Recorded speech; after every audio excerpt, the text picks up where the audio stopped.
Hello and welcome to our Reviews of Ryan, and today I'm going to be talking about a short film that is a horror film called Only Escape. This film was directed by Sean Robinson, and real quick before I dive into my review, if you like movie reviews and Blu-ray hauls, you're in the right spot. Hit that subscribe button, give the video a like, and comment what you think about this short film, or if you would be interested in checking out this short film. I will leave a link down in the description so you guys can check it out. It is completely free.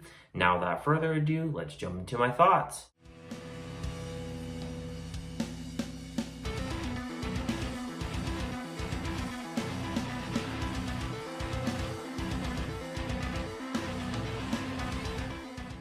"30-year-old Sarah finds herself locked in her own bedroom with no way to escape, and she soon learns that she is not the only one there." So I want to thank Sean Robinson for sending this short film over to have me check out. So going into this film, know that it's only 10 minutes long, and you have this woman sitting in a bathtub, and you can tell that she's really depressed and she has some self-reflection kind of going on.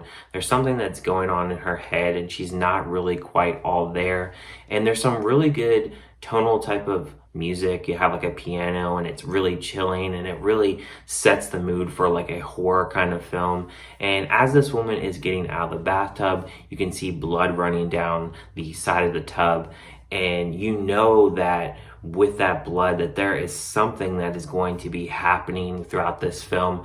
And you can also tell after she puts on her clothes that she's really self-reflecting, and she seems like she's being really hard on herself, and you don't know exactly what is going on with that character and what exactly that she has experienced, but you know that something is going on to make her feel it the way she does.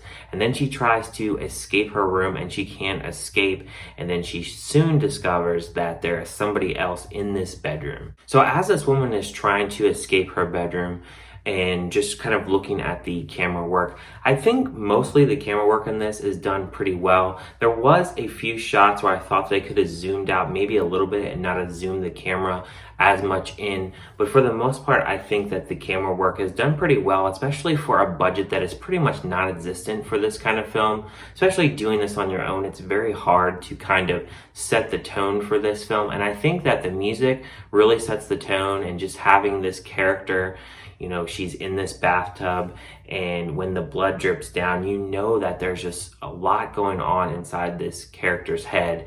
And I think that the director for this film, he does a really good job of getting that tone. And then some of the shots, and even there is a shot where she's kind of looking in a doorway, and you can tell that she saw something, and it really kind of sets you on the edge of your seat as to what she saw. And then you have these really creepy vibes with creepy laughs of kids and kind of someone running around in the background.